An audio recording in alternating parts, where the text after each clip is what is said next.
आ रही है आप लोगों को? आप लोगों को आवाज आ रही है? Yes, no? ठीक, चलिए। Any doubt from yesterday? Any doubt from yesterday?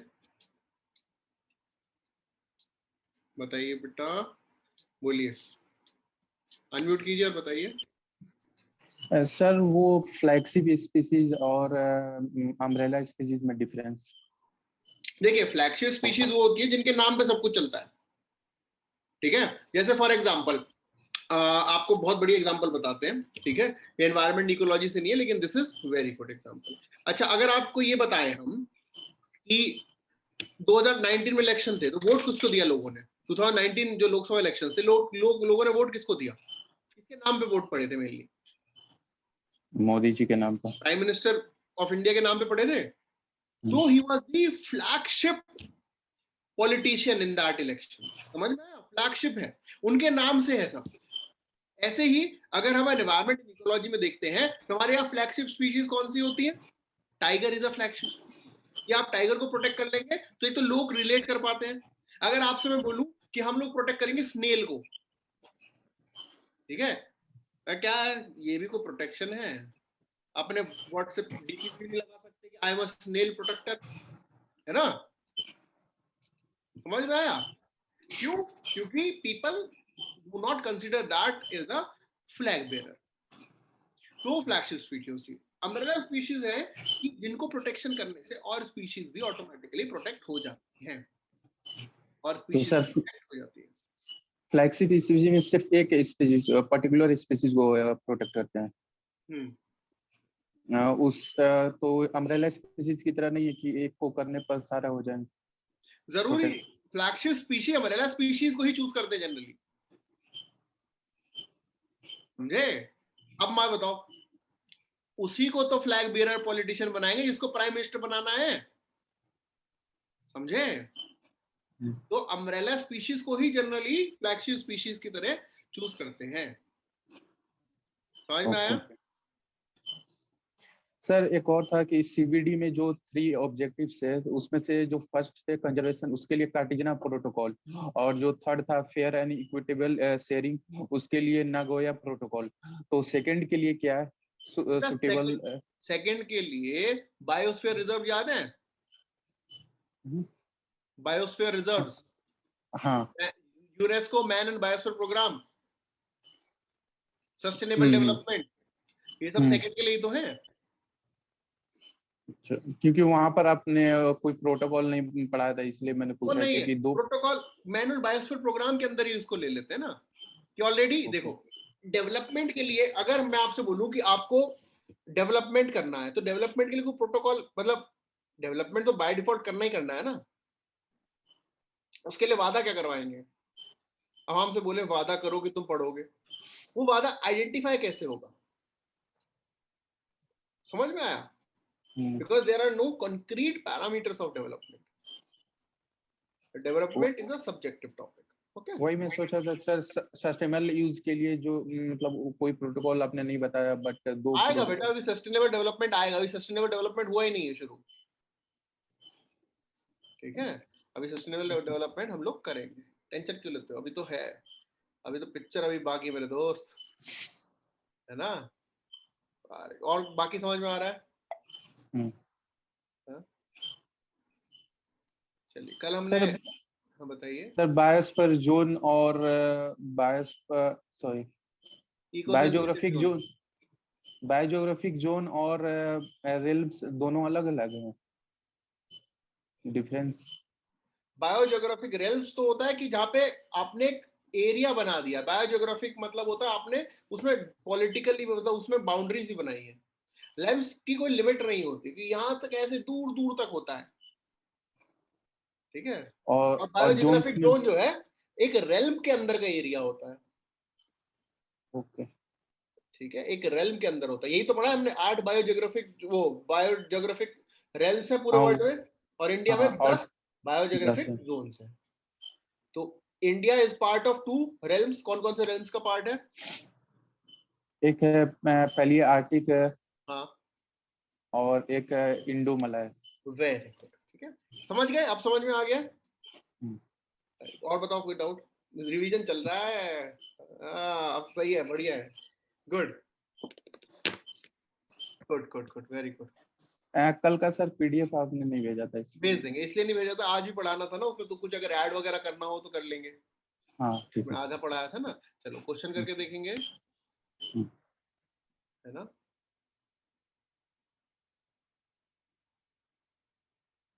Fourth question करके देखो बेटा।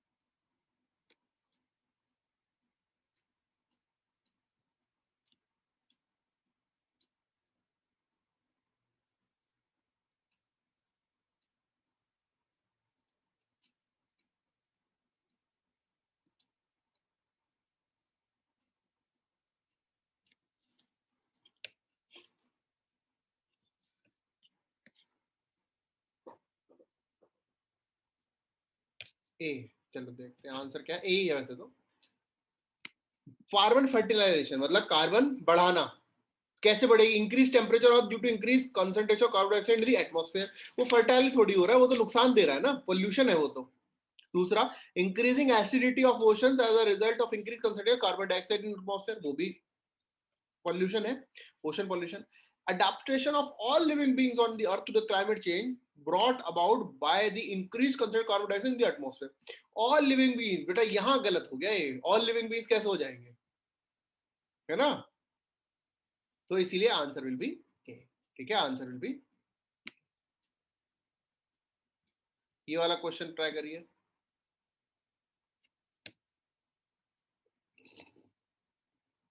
Fifth question.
ट्राई किया, बड़ा क्वेश्चन। एक बात और ध्यान रखना, क्वेश्चन जितना बड़ा होगा उतना सिंपल होगा, हमेशा ध्यान रखना।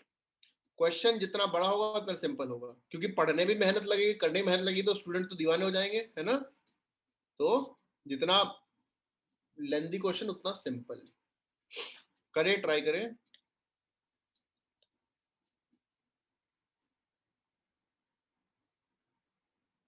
B, very good. देखते हैं। The term sixth mass extinction or extinction is often mentioned in the news in the context of discussion of, ठीक है। मास एक्सटिंक्शन मतलब गायब हो जाना, ठीक है। एक साथ लाइन में लोगों का या किसी का भी गायब हो जाना, ये मास एक्सटिंक्शन है। हमें कुछ नहीं पता है इसके बारे में, ठीक है। अभी हमें कुछ नहीं पता है। Widespread monocultural practices in agriculture and large-scale commercial farming were integrated into the chemical and many parts of the may result in loss of good native system. ये गुड की बात कर रहे हैं, वो एक्सटेंशन की बात कर रहे हैं, वो लॉस की बात कर रहे हैं, ये एक्सटेंशन की बात कर रहे हैं, है ना। Fears of possible collision of meteorite, ये मेटेओराइट की बात कर रहे हैं। तीसरा, large scale cultivation of genetically modified plants in many part of the world and promoting their cultivation other parts of the world which may cause disappearance of good native crop. लेकिन अगर ऐसा होता तो हम क्यों अलाउ करते GM crops. Fourth, mankind's over-exploitation, misuse of natural resources, fragmentation or loss of natural habitat, destruction of ecosystem, pollution, global climate change. इसमें कुछ अच्छा है? कुछ भी अच्छा हो सकता है इससे? लास्ट वाले से कुछ भी अच्छा हो सकता है, कुछ भी अच्छा सा दिख रहा है इसमें?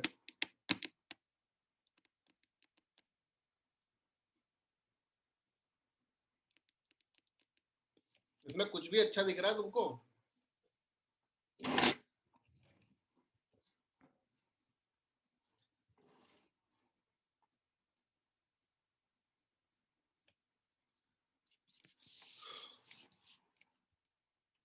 बताओ, नहीं बता रहे बेटा। आंसर है D.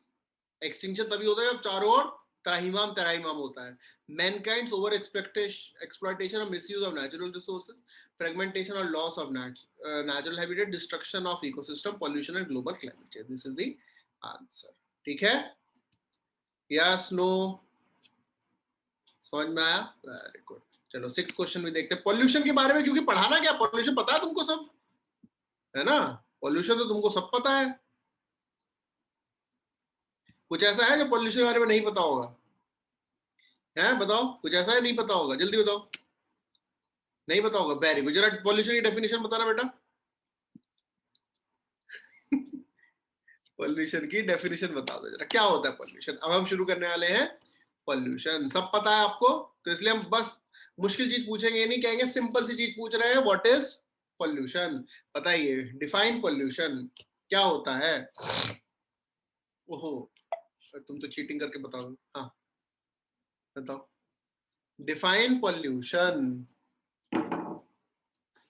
Define pollution. Contaminated, contaminated क्या, कंटेमिनेटेड क्या? क्या चीटिंग है ये? तो हमें तो पॉल्यूशन के बारे में सब पता था, डेफिनेशन थोड़ी पता होनी चाहिए, है ना?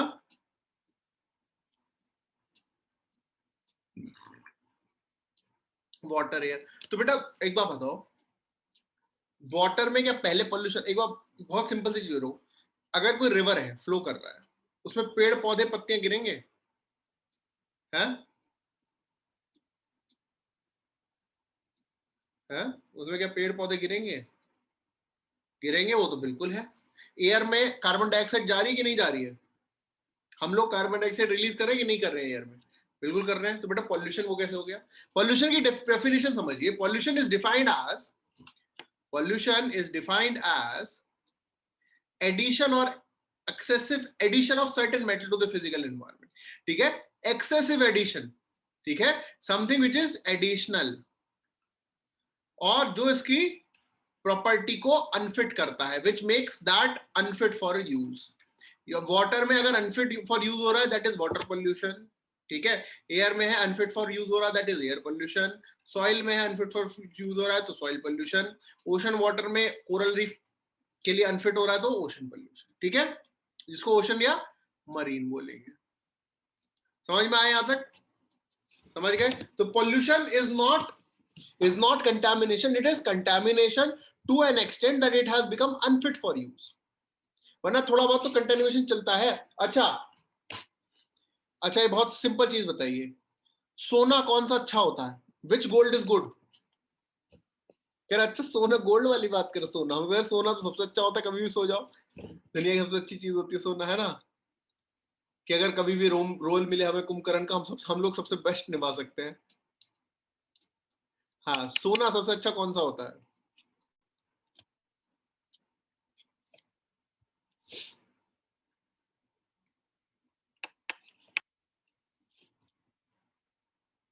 हम्म, बता दो। नहीं बता रहे, ऐसे मत करो, चीटिंग ना करो बच्चों।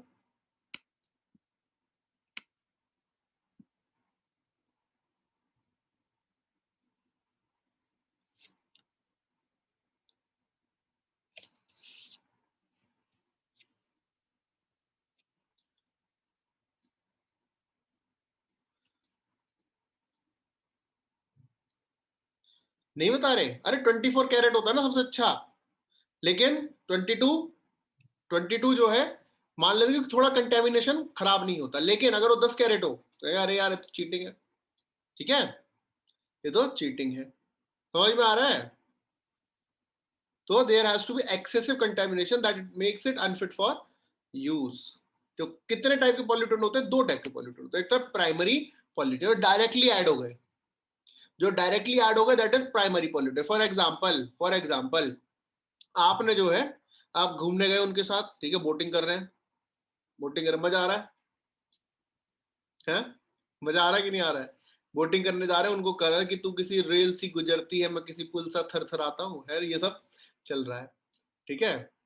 फिर वो बात करते गए, तुम खा रहे थे बिंगो वहां पर, ठीक है, बिंगो खा के आपने खा लिया और मजा आ गया, अचारी मस्ती एकदम, और वहां पे पैकेट आपने पानी में फेंक दिया, ठीक है, वहां पे पानी में फेंक दिया, ठीक है।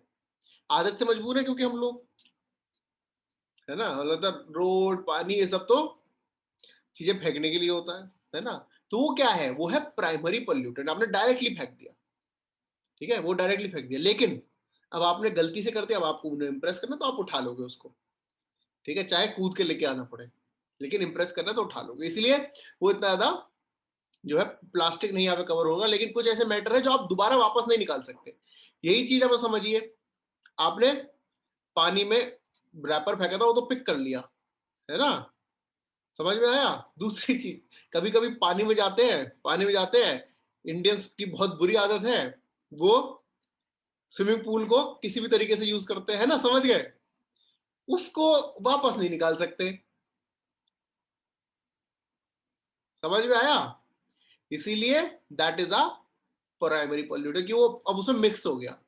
एक चीज और बता देते, कहीं अच्छी जगह जाओगे ना पूल में, कुछ पूल्स में मटी मैटर डाला होता है, कुछ ऐसे सब्सटेंस एलिमेंट मिलाया होता है। अगर किसी ने पूल में जो है कोई भी एक्सक्रीशन किया तो उसका कलर चेंज हो जाता है उस एरिया से, ठीक है, समझ जाना। तो बहुत जलील करते हैं वहां पर, ये बात ध्यान रखना। पॉल्यूशन में पढ़ा रहे तो ये भी पता होना चाहिए। पता लगा लवासना में जा रहे हैं, अपना स्विमिंग कर रहे हैं, मजा आ रहा है, वहां पे भूल गए, ठीक है। तो primary pollutant that is directly released from the source into the atmosphere, directly release हो गया। ये परसिस्टली फॉर्म, दे आर एडेड, जैसे ऐड होते हैं वैसे ही रहते हैं, ये अपनी स्टेट चेंज नहीं करते। कि मान लो आपने डीडीटी मिक्स किया तो डीडीटी की तरह होगा, प्लास्टिक डाल दो प्लास्टिक ही रहेगा लास्ट तक। नॉक्स सॉक्स मतलब nitrogen oxides, sulphur oxides, particular matter वैसे ही रहते हैं। सेकेंडरी पॉल्यूटेंट वो होते हैं जो ऐड होते हैं किसी और तरीके से, बट लेटर ऑन वो किसी फॉर्म में कन्वर्ट हो जाते हैं। जैसे कि परऑक्सी एसिटाइल नाइट्रेट, पैन, या फिर ozone eight ground level, oxygen निकली, वो जब ग्राउंड लेवल पे रह जाती है तो ओजोन में जब कन्वर्ट हो जाएगी वो जो है आपकी पॉल्यूटेंट बन जाती है, ठीक है। These are secondary pollutant, means they are not directly added into the, they are not directly added into the environment, rather they are added in a different form। समझ में आ रहा है कि नहीं आ रहा है? Very good.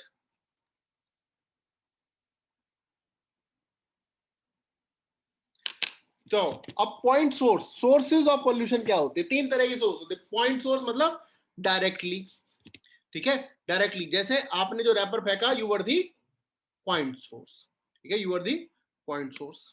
फिर होता है लाइन सोर्स, की पीछे से चलता हुआ आ रहा है, एक साथ चलता हुआ आ रहा है, ठीक है, एक साथ चलता हुआ आ रहा है। क्या मतलब, जैसे बाइक पे जाते हैं, जैसे होता है ना, पीछे धुआं निकलता हुआ आ रहा है, ठीक है, that is your line source. और एक तो एरिया सोर्स, कि इस एरिया से पूरा पोल्यूशन निकलता है, that is the area source. अब दो टाइप के और पोल्यूटेंट होते हैं, क्वांटिटेटिव मतलब जो होते खतरनाक है अपनी क्वांटिटी की वजह से, और दूसरे होते हैं जो खतरनाक होते हैं चाहे वो थोड़ी सी भी क्वांटिटी में हो। इसका सबसे अच्छा एग्जांपल है endosulfan. Endosulfan is very dangerous, और वो थोड़ी सी भी क्वांटिटी में होता है, it has caused death of so many farmers, ठीक है। दो टाइप के और होते हैं, बायोडिग्रेडेबल और डिग्रेडेबल। बायोडिग्रेडेबल मतलब जो ब्रेक डाउन हो सकते हैं इनटू दी इनऑर्गेनिक फॉर्म्स, और नॉन बायोडिग्रेडेबल मतलब वो जैसे हैं वैसे ही रहेंगे, ठीक है। अच्छा, इन दोनों में से बायो अक्यूमुलेशन किस में होता है, या बायो मैग्निफिकेशन, दोनों में से किस में होता है? ये तो चीटिंग हो गई, पीछे का पूछ लिया। बायो अक्यूमुलेशन इन दोनों में से किस में होता है?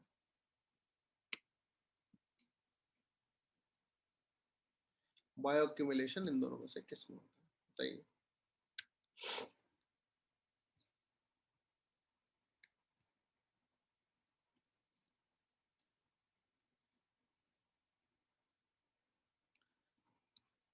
अरे जो डिग्रेड हो जाएगा वो अक्यूमुलेट कैसे होगा? ये तो खत्म हो गया ना, नॉन बायोडिग्रेडेबल में तो होगा। जो आगे तक जा पाएगा, है ना। Non biodegradable, very good. अब कार्बन जो है 2-3 टाइप का होता है, जिसमें से एक कार्बन होता है ब्लैक कार्बन, ठीक है। ब्लैक कार्बन जैसे तो कार्बन जनरली ब्लैक ही होता है, लेकिन ये क्या होता है, इनकम्प्लीट कंबस्शन जो होता है फ्यूल्स का, ठीक है। इनकम्प्लीट कंबस्शन जब होता है तो जो फ्यूल और बायोमास है वो क्या करते हैं कि वो एक कार्बन रिलीज करते हैं जो सेटल डाउन हो जाता है एक लेयर की तरह, ठीक है। सेटल डाउन हो जाता है एक लेयर की तरह, जैसे आप देख रहे हैं स्नो कैप पे एक ब्लैक कार्बन जमा हुआ है, ठीक है, ब्लैक कार्बन जमा हुआ है, ठीक है। अब ये क्या करेंगे, कार्बन डाइऑक्साइड से ज्यादा डेंजरस होते हैं क्योंकि ये जम जाते हैं यहाँ पर, ठीक है। एंड ये बहुत सालों के लिए नहीं रहते हैं, ये शॉर्ट लिव्ड होते हैं, ये आइस मेल्ट ही खत्म, इसका काम खत्म हो गया, ठीक है। तो black carbon is very dangerous polluter, but the life of the black carbon is not very long, ठीक है। Black carbon is short lived, समझ में आया। ब्लैक कार्बन इज शॉर्ट,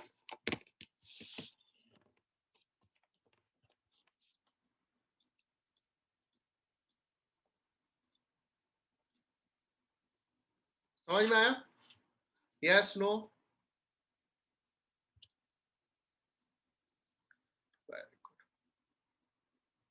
अब होता है ब्लू कार्बन, क्या होगा, ये फंगस की तरह, इसके भी बहुत सारे कलर्स हैं, यस।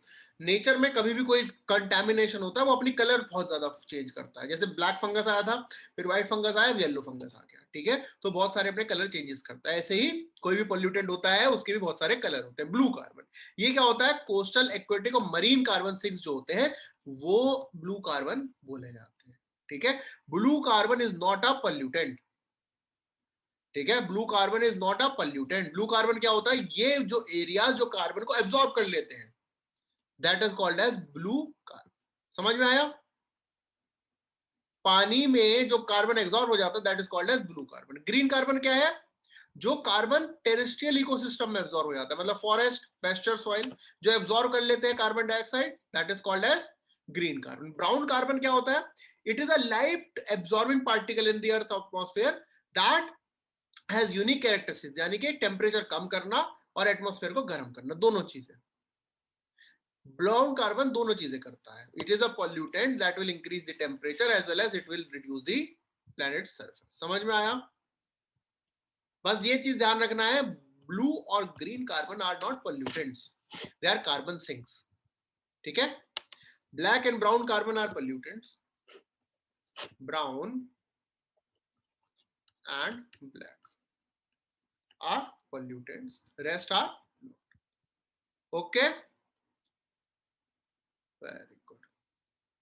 अब कुछ होते हैं जो शॉर्ट लिव्ड होते हैं, these are called as short lived pollutants। क्या क्या होते हैं शॉर्ट लिव्ड, ठीक है। ब्लैक कार्बन शॉर्ट लिव्ड है कि लॉन्ग लिव्ड है, जल्दी बताओ जल्दी बताओ जल्दी बताओ। ब्लैक कार्बन लॉन्ग लिव्ड है कि शॉर्ट लिव्ड है,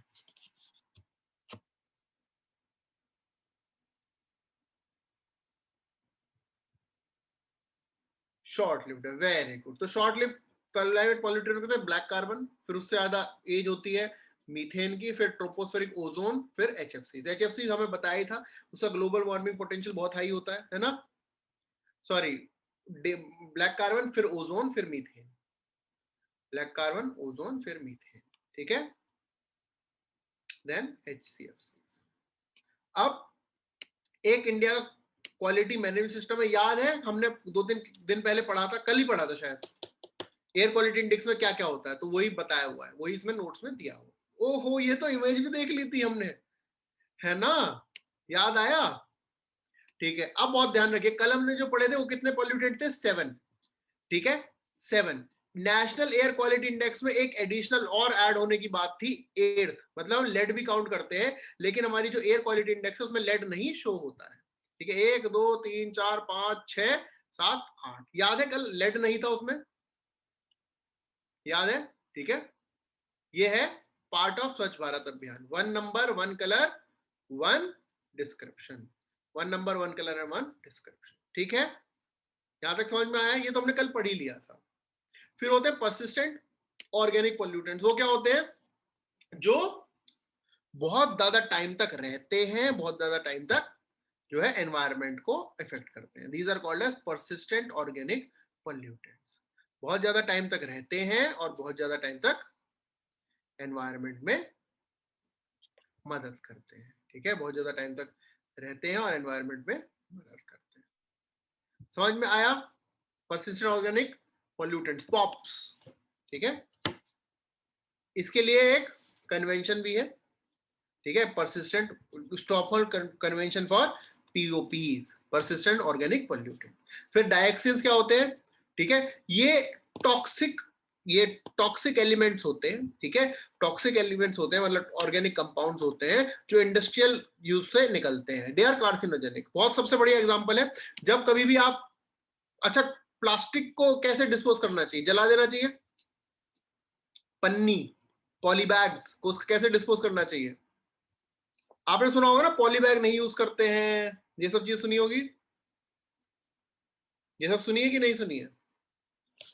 ये सब सुनी है कि नहीं सुनी है? Very good. अच्छा, क्यों नहीं जलाते हैं? नहीं जलाना है पॉली बैग को, जलाना है कि नहीं जलाना? नहीं जलाना है। क्या निकलता है उसमें से? डायोक्सिन्स। उससे निकलता है डायोक्सिन, जो टॉक्सिक होता है, बहुत ज्यादा टॉक्सिक होता है। ठीक है, सिगरेट में से क्या निकलता है? डायोक्सिन, जो बहुत ज्यादा टॉक्सिक होता है। इसलिए बोलते हैं ना, passive smoking is more dangerous than active, है ना? क्योंकि वो क्या है, खाया पिया कुछ नहीं, गिलास थोड़ा बाहर आना, बैठे थे ना, कुछ किया, ऊपर से पैसिव से डायोक्सिन और इनहेल हो गए, तो दिस इज मोर डेंजरस। ठीक है, ओहो, अभी तो नाम ले लिया था, स्टॉकहोम कन्वेंशन और पीओपी। ये तो चीटिंग है ना, कि नाम ले देते हैं और फिर बाद में आ जाता है। तो पीओपी के लिए क्या है? परसिस्टेंट ऑर्गेनिक पोल्यूटेंट को बढ़ाना नहीं है। इसका सीओपी हुई थी 9th सीओपी। आपको नाम बस ये याद रखने हैं कि कार्टेजिना किसके लिए है, स्टॉकहोम किसके लिए है, मिनामाता किसके लिए है, ये सब याद रखना है। ओके, यहां तक समझ में आ रहा है? अब थोड़ा सा एनवायरमेंट सिंप्लीफाई होने लग गया है, जो नाम सुने तब समझ में आ रहे हैं। ठीक है, ये क्या कर रहे हैं कि अनइंटेंशनली जो एनवायरमेंट में पीओपीज जैसे टॉक्सिन से आगे जाते हैं, इनको रोकना है। ठीक है, इनका एलिमिनेशन है कि डाइकोफोल एंड पर फ्लोरोऑक्टेनोइक, पीएफओए, को एलिमिनेट करना है। ठीक है, तो अगर क्वेश्चन आता है कि स्टॉकहोम की सीओपी 2019 में क्या एलिमिनेट करने की बात है, तो आप क्या बोलोगे? पीएफओए। ठीक है, dicofol and perfluorooctanoic acid, perfluorooctanoic acid. समझ में आया? Yes, no? ठीक है, बाकी यूज कहां होता है? नॉन स्टिक कुकवेयर, जो टेफलॉन की कोटिंग नहीं बताते हैं, टेफलॉन की कोटिंग है, उससे चिपकता नहीं है ना, जिसमें ऐसे करके तुम नमक तेल डालते हो और उसमें मस्त जो है कुकिंग करते हो, that is they are having a layer of PFOA. ठीक है, और कहां होती है? सर्फेक्टेंट और textile, carpet, paper, paints and fire fighting foams. ठीक है, फायर फाइटिंग फोम्स। यहां तक चीजें याद कुछ नहीं रहना है तुमको, अंदाजे से कर देना, ये बात ध्यान रखना। जो पैन है उसके ऊपर जो कोटिंग होती है, उसको एलिमिनेट करने की बात हो रही है। ठीक है, समझ में आया? Very good. अब बेसल कन्वेंशन किस लिए? Basel convention is for the transboundary movement of hazardous waste and their disposal. ठीक है, हजार्डर वेस्ट जो है उसको एक बाउंड्री से दूसरी बाउंड्री में नाम देके, जैसे फॉर एग्जांपल आपने जो है पीपी किट है, पीपी किट हजार्डस वेस्ट में नहीं आएगा, बायोमेडिकल वेस्ट में। उसको पानी में फेंक देंगे तो कितना डेंजरस होगा, तो कैसे उनको डिस्पोज करना है, उसके लिए Basel convention. Okay okay, very good. Rotterdam convention किस लिए है? It is for certain chemicals and pesticides, उनको जो है ट्रेड उनका किस तरीके से हो, that is for hazardous chemicals and pesticides। ठीक है, hazardous chemicals and pesticides। मिनामाता किस लिए होता है? Minamata is for mercury, M से मिनामाता, एम से मरकरी। ठीक है, एम से मिनामाता, एम से मरकरी। मिनामाता कन्वेंशन दो है, एक मिनामाता कन्वेंशन ये वाली, एक मिनामाता है दूसरी। ठीक है, दूसरी जो मिनामाता है that is for visually impaired people, जिनको जो है कॉपीराइट उससे बाहर निकाल दिया। मतलब मान लीजिए आपने कोई बुक लिखी, ठीक है, आपने कोई बुक लिखी, उस बुक को आपको अगर कन्वर्ट करना है ऑडियो बुक में फॉर ब्लाइंड पीपल, क्या आप कॉपीराइट लगा सकते हैं? अब नहीं लगा सकते because there is a Minamata convention. ठीक है, ये एक मिनामाता कन्वेंशन है मरकरी के लिए, दो है, ये वाली मरकरी के लिए, मरकरी पॉइजनिंग को रोकना है। ठीक है, क्यों? क्योंकि जापान में पाई गई थी ये डिजीज पहली मरकरी पॉइजनिंग की वजह से, तो उसका नाम जापान की जगह पर रख दिया मिनामाता। तो मिनामाता इज फॉर मरकरी। क्या आपको समझ में आया है? Yes, no? आपको समझ में आया है कि नहीं आया है?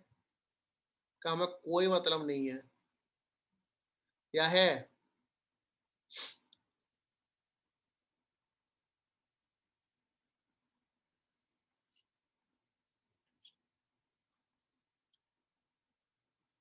चला जाए आगे? है? चलो अभी क्वेश्चन करके देखते हैं मतलब है कि नहीं है ना?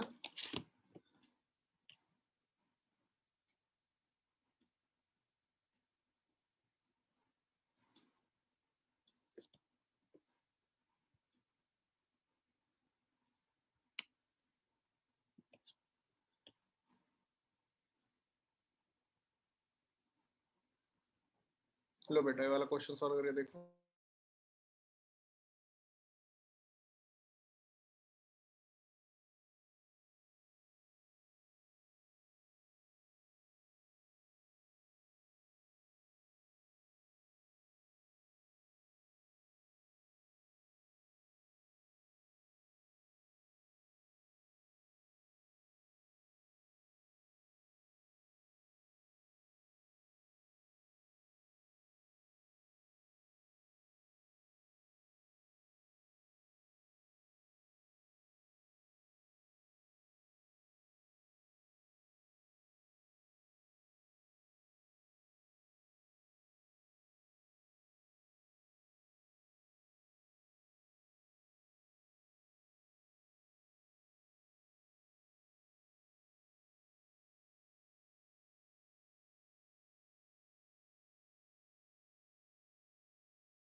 प्लास्टिक बर्न नहीं कर सकते, डिस्पोज कैसे करेंगे वो बताएंगे बेटा। डिस्पोज करने का प्लास्टिक से क्या करते हैं, रोड पे बना देते हैं, रोड कंस्ट्रक्शन में यूज कर रहे हैं।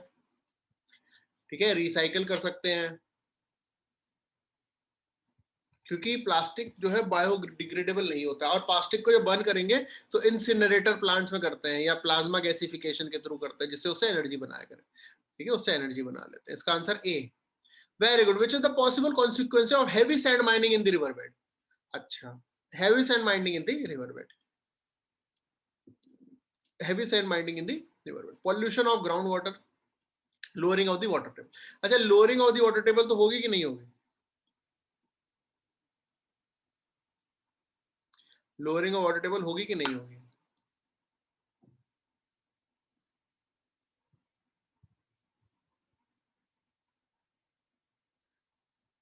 बिल्कुल होगी। Lowering of the water table इसलिए होगी क्योंकि सैंड में जब पानी है तो परकोलेट हो नहीं पाएगा। देखो सुनो,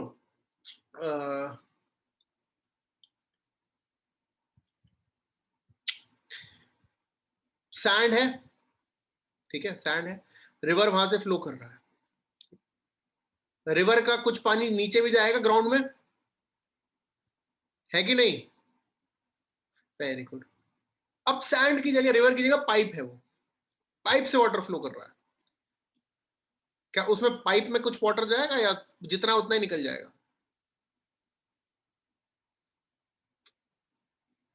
चला जाएगा ना सारा। Very good. तो ग्राउंड में गया पानी कि नहीं गया?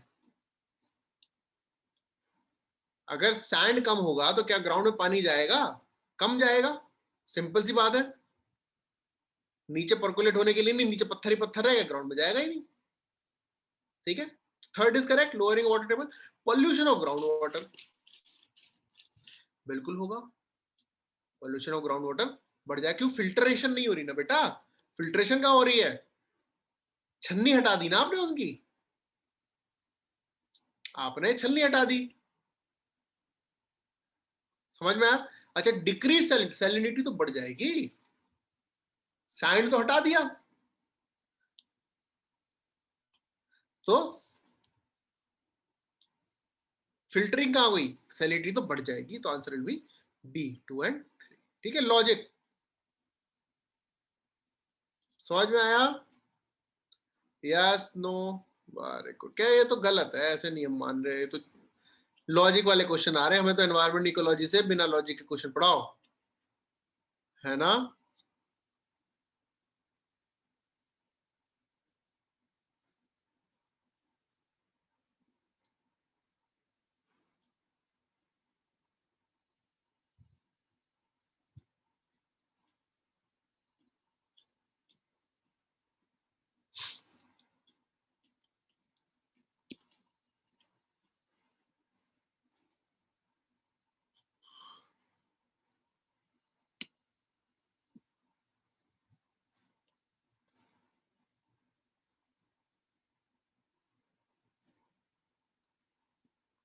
ज्यादातर क्वेश्चंस तो हमने कर लिए।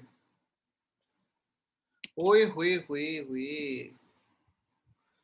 लो बेटा ये वाला क्वेश्चन करेंगे। 10th क्वेश्चन करके दिखाइए, ये करके दिखाओ, ये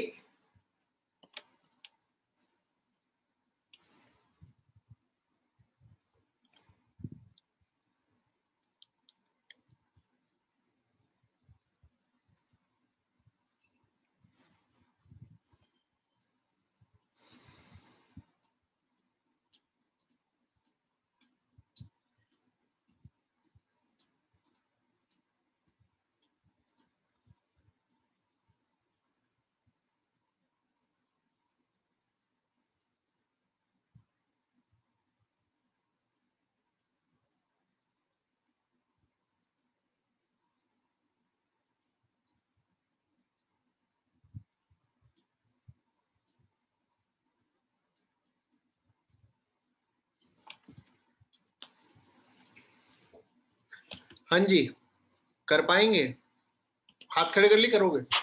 अच्छा, बायो रिमीडिएशन टेक्निक क्या होती है? पॉल्यूशन को कम करने की टेक्निक, अब बताओ।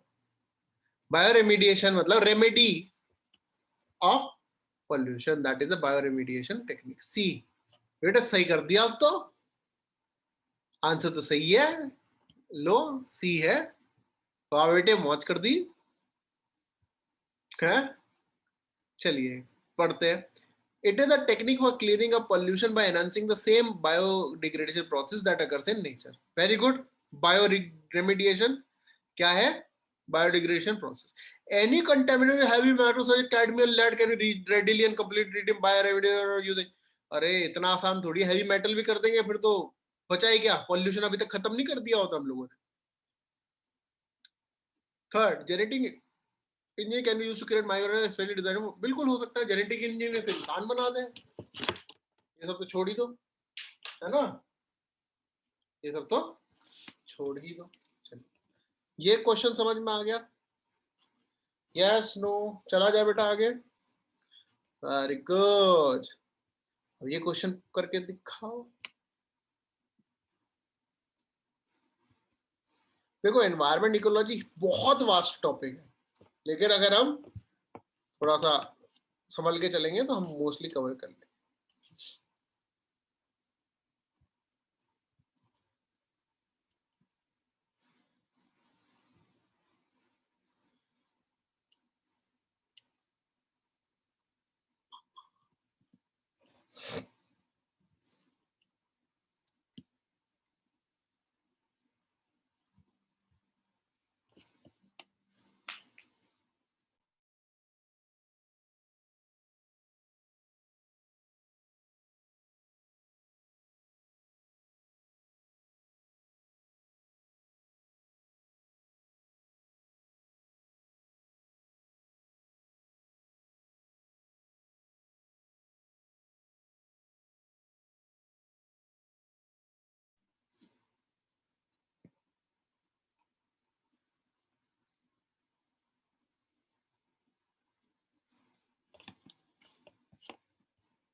Let us see that whether the answer is B. Okay. In the context of mitigating the impending global warming due to anthropogenic emissions of carbon dioxide, मतलब कार्बन डाइऑक्साइड के बढ़ने से बेटा क्या हो रहा है, ठीक है? Which of the following can be potential sites for environmental sequestration? Sequestration मतलब निकालने, है ना? निकालने का. Abandoned and uneconomic coal seams. Abandoned and uneconomic coal seams. ठीक है? दूसरा depleted oil and gas reservoirs. तीसरा subterranean deep saline formations. क्या दिक्कत है इसमें? है? सब हो सकते हैं. क्या कमी है? सब हो सकते हैं. जमीन में तो दबानी है, कहीं भी दबा दो. ये भी खाली, ये भी खाली, ये भी खाली. ठीक है? कार्बन सिक्वेस्ट्रेशन मतलब कार्बन निकालने की एटमॉस्फेयर से कार्बन निकालने की टेक्निक इस कार्बन सिक्वेस्ट्रेशन. ठीक है? कहीं भी दबा दो अपने, उसके बाद कोल सीम्स में दबा दो, खाली है ये भी खाली, ये भी खाली. समझ में आया? Yes no? आ गया? चलिए फिर चलते हैं आगे. Let us continue.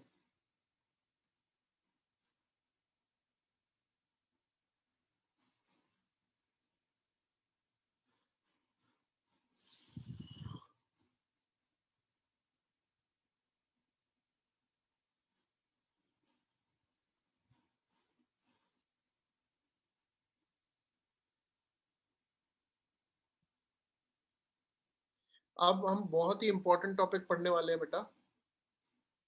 ठीक है? पूरा एनर्जी झोंक देनी है इसमें. ठीक है? इन टॉपिक में जहां ऐसा लगे हैवी है बता देना. ठीक है? पूरी एनर्जी झोंक देनी, जहां लगे हैवी है वहां बता देना. Wild life protection act. दबा के क्वेश्चन आ रहा है, भर भर के क्वेश्चन आ रहा है ना? क्या है बेटा, पढ़ लेते हैं. बहुत सिंपल सी बात है. एक एक्ट है जो पार्लियामेंट ने इनैक्ट किया था. ठीक है? क्या प्रोवाइड करता है? Wild life advisory board provide करेगा. After the ecology I can say cognise endemic species. अरे नहीं, तुम अंग्रेजों को तुम देखिए ना, एक से एक अंग्रेज होते हैं. ठीक है? अगर आपको रिपब्लिक टीवी ऐसा लगता है ना खतरनाक है, तो यूएस का फॉक्स न्यूज देखिए, और मजा आएगा. तुमने पायल रोहतगी के बारे में नहीं सुना? पायल रोहतगी, आज यूट्यूब पर सर्च करना टीम पायल रोहतगी, मजा आ जाएगा तुमको. ठीक है? तुम्हें ऐसा लगे नहीं, ऐसा भी नहीं, क्लोनिंग हो रही है कंगना की. ठीक है? जो the act provides for the formation of wildlife advisory board, for the protection of formation of wildlife advisory board, for wildlife warden, specify their powers and duties, etc.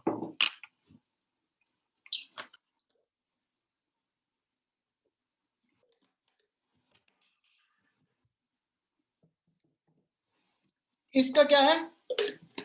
It is because of the Wildlife Protection Act, India became a part of CITES, International Convention for the International Trade in Endangered Species of Wild Flora and Fauna. तो ये CITES में India member इसी की वजह से बना था.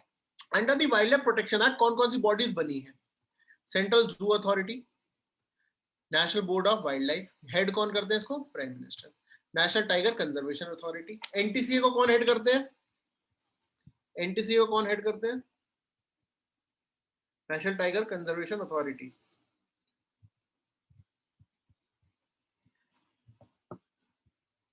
हाँ, ministry of environment and minister of environment and forest and wild life crime and control bureau. ये चार चीजें वाइल्ड लाइफ प्रोटेक्शन एक्ट के अंदर ही बनी. ठीक है? नहीं, पीएम नहीं ऐड करते. ठीक है? पीएम नहीं ऐड करते. तो ये चार चीजें वाइल्ड लाइफ प्रोटेक्शन एक्ट के अंदर बनी है. Central zoo authority, national board for wild life, national tiger conservation authority. ठीक है? And wild life crime and control bureau. Okay? अब इस एक्ट के अंदर क्या है? This act is divided into schedules. How many schedules? 6 schedules. ठीक है? This act is divided into 6 schedule, जिसमें से शेड्यूल 1 और शेड्यूल 2 एब्सोल्यूट प्रोटेक्शन प्रोवाइड करते हैं. Schedule 1 and schedule 2 absolute protection provide करते हैं. शेड्यूल 3 एंड शेड्यूल 4 प्रोटेक्शन देते हैं थोड़ी सी. शेड्यूल 5 जो है वर्मिन्स डिक्लेयर करते हैं. वर्मिन मतलब जिनको आप मार सकते हो. Vermin, V ERMIN। एक चीज बताओ, कभी भी टीवी पे स्नेक मारने की दवाई देख सुनी है? टी पैडरस, कि सांप इसे एक बार खाकर मरे बाहर जाकर, सुनिए कभी? बताओ। रैट्स की सुनिए, चूहे से एक बार खाकर मरे बाहर जाकर। ये क्या है? वर्मिन्स डिक्लेयर होते हैं, ठीक है। So these are vermins under the wild life protection act, ठीक है। वाइल्ड लाइफ प्रोटेक्शन एक्ट, इसके अंदर नीलगाय भी होती है, कभी कभी डिक्लेयर कर देते हैं वर्मिन, नीलगाय कभी कभी हटा देते हैं। तो ये होता है। शेड्यूल 6 के अंदर होते हैं प्लांट्स। कौन से प्लांट्स? जिनको प्रोड्यूस करना बिना परमिट के इज अ क्राइम, ठीक है।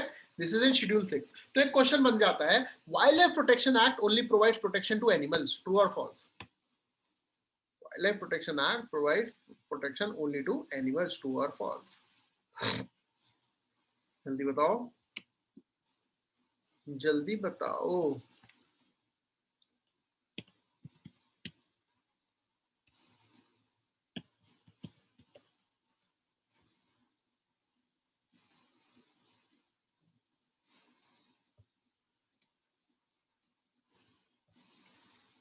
हाँ,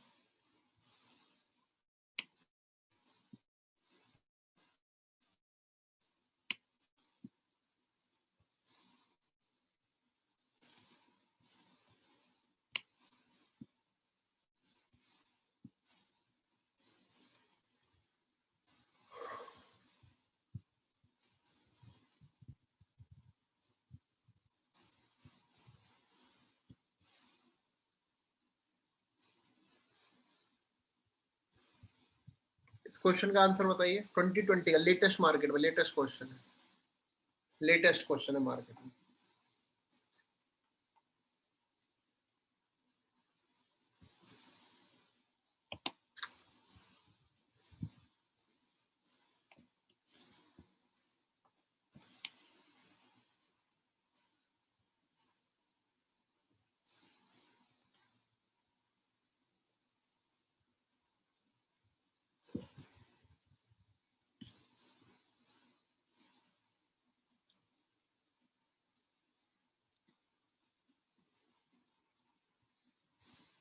ए, very good.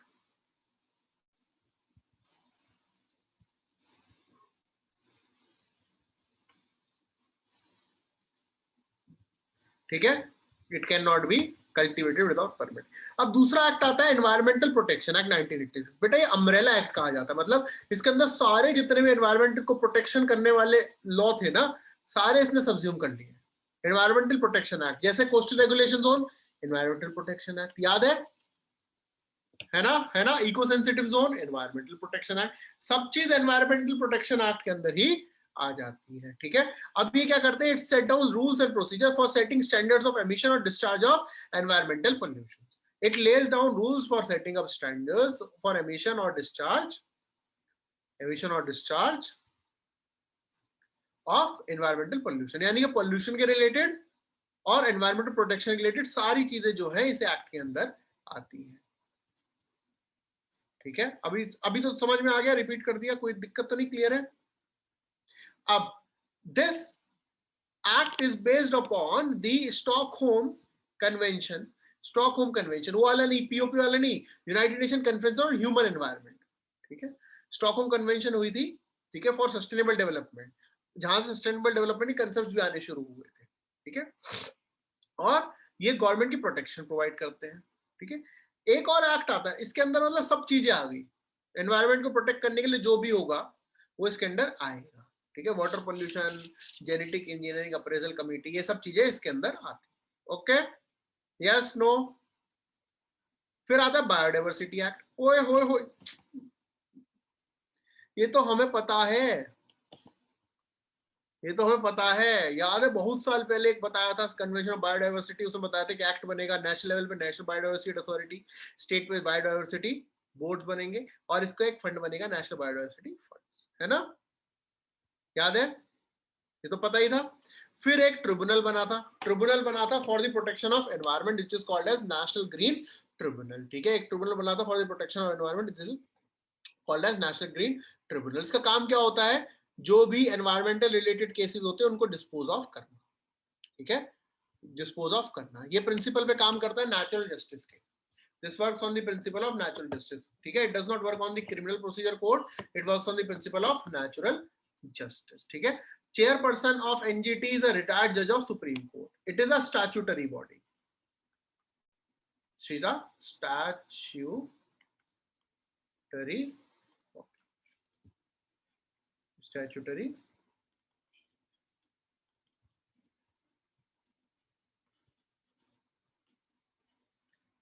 It is a statutory, ठीक है, एक्ट के थ्रू बनी थी। The chairperson is the retired जज of a supreme court, works on the principles of natural justice. समझ में आया? समझ में आया? एनजीटी के पास क्या पावर है? सारी पावर है सिविल केसेस के एनवायरमेंटल रिलेटेड की, ठीक है। दो एक्ट है जिसके अंडर केसेस नहीं ले सकता NGT, that is called as wild life protection act and दूसरा इंडियन फॉरेस्ट एक्ट 1927, ठीक है। इन दो एक्ट्स के रिलेटेड केसेस नहीं ले सकता है, बाकी सब चीजें ले सकता है, ठीक है, बाकी सब चीजें ले सकता है। समझ में आया? ये दोनों एक्ट के अंदर केसेस नहीं ले सकता, wild life protection act and Indian forest act.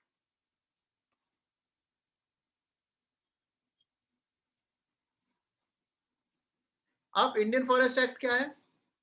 Indian forest act है, बहुत सिंपल सी चाहिए, फॉरेस्ट को प्रोटेक्ट करने के लिए, फॉरेस्ट को प्रोटेक्ट करने के लिए, इंडियन फॉरेस्ट कवर को बढ़ाने के लिए 1988 के लेवल पे 33% बढ़ाने के लिए, that is Indian forest act, ठीक है।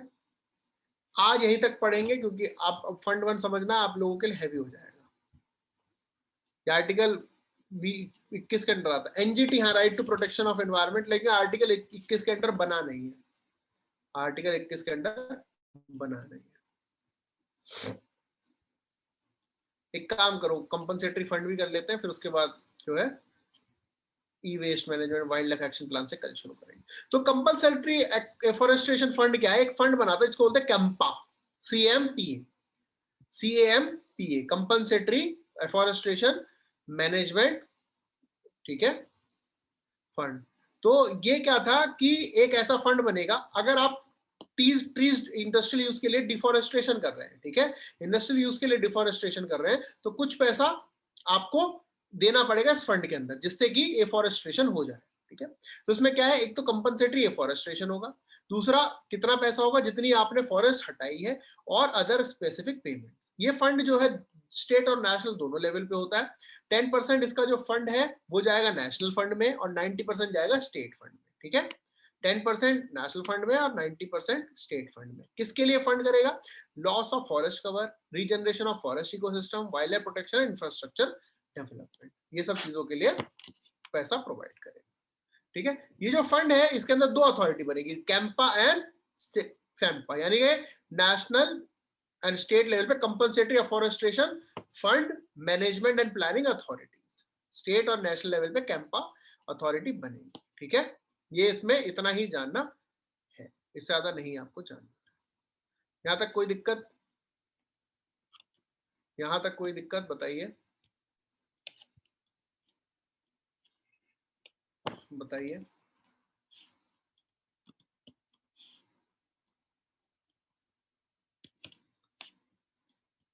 क्या ये ऐसे तो हमने आज तक नहीं किया, जब तक जो है क्वेश्चन ना दिखाओ, है ना। हम आज भी बिना क्वेश्चन के आगे नहीं चलते हैं। 8th क्वेश्चन देखिए,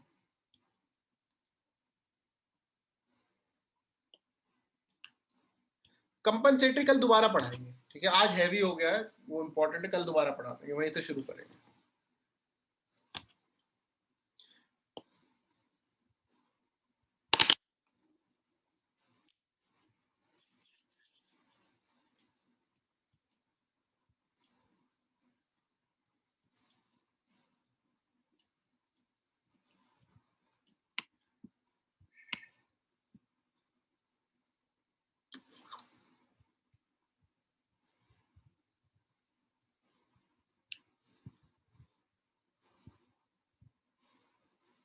बताइए आंसर।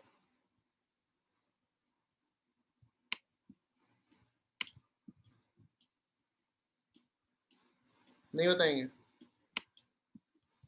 क्या हम क्यों बताएं, है ना? तो इसका आंसर है बेटा बी। क्यों? एनजीटी भी एक्ट से बना है, सीपीसीबी भी एक्ट से बना है, central pollution control board, CPCB भी एक्ट से बना है। पहले वाटर पॉल्यूशन के अंदर बना था, फिर बाद में एनवायरमेंटल प्रोटेक्शन एक्ट के अंदर आ गया, ठीक है, फिर उसके अंदर आ गया। समझ में आया?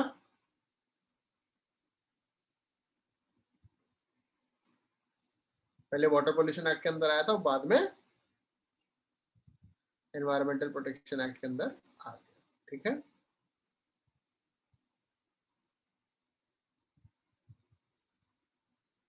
It is a statutory body.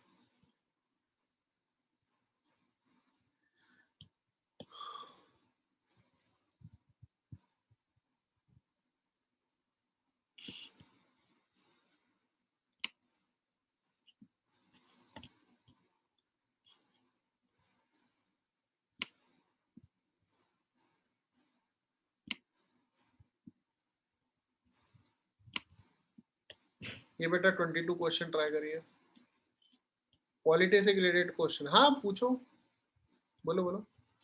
Polity वाले टीचर से हम पूछे बता देंगे तुमको। ये वाला क्वेश्चन ट्राई करो, ये वाला क्वेश्चन ट्राई करो, 20 second.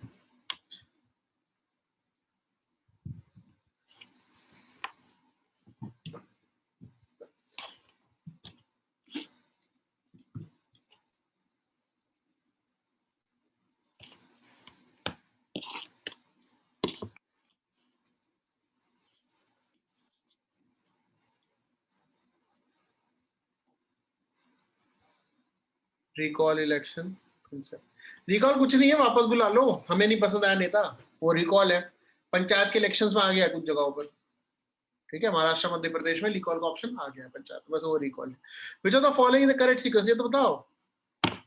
Of decreasing productivity, oh my God, productivity से क्वेश्चन आ गया।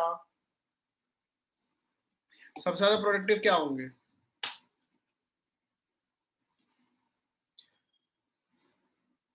बहुत साल पहले याद करवाया था कुछ, देखो है, याद करो।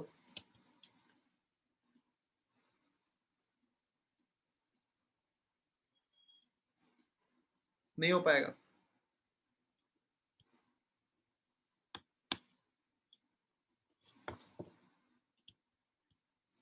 Very good. मैंग्रोव्स की सबसे ज्यादा, ओशन की कम।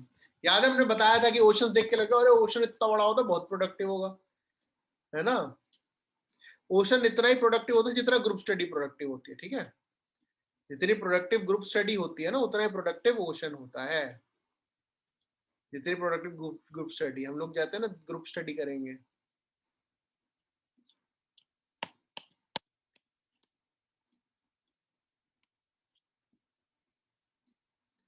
आज के लिए इतना ही काफी, चले आगे। बताओ, 2-3 क्वेश्चन और कर लेते हैं। चलो 20th क्वेश्चन का देखते हैं। रट्टा मारने के लिए बोला था तो समझ गया था कि इंपॉर्टेंट है ना? हमने बहुत कम चीजें बोली है रट्टा मारने के लिए पूरी उसमें। हाँ देखो, चलो 20th क्वेश्चन।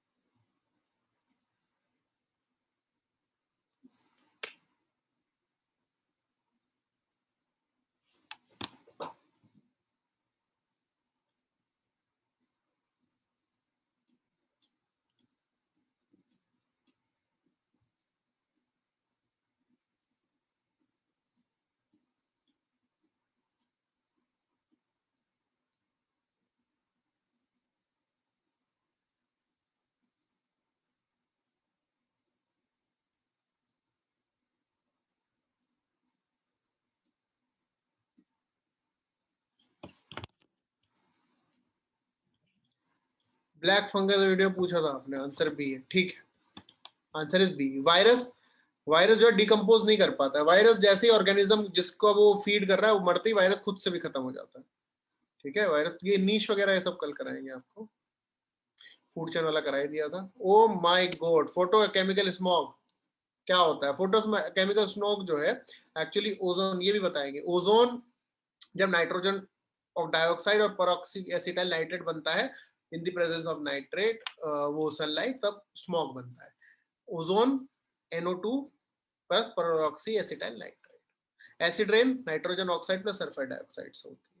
इसमें ज्यादा दिमाग नहीं लगाना, रटने वाली चीज है तो मिसलेनियस टॉपिक्स में रखा हुआ है। ठीक है बेटा, कल मिलते हैं फिर। ठीक है, any other doubt? No doubt? ठीक है, विल कंटिन्यू टुमारो। ठीक है, विल कंटिन्यू टुमारो, कोशिश करेंगे कल निपटा दें। ठीक है, मेजॉरिटी ऑफ जो है टॉपिक कोशिश करें कल खत्म कर दें, नहीं हुआ तो परसों तो करेंगे। ठीक है, चलिए, थैंक यू वेरी मच।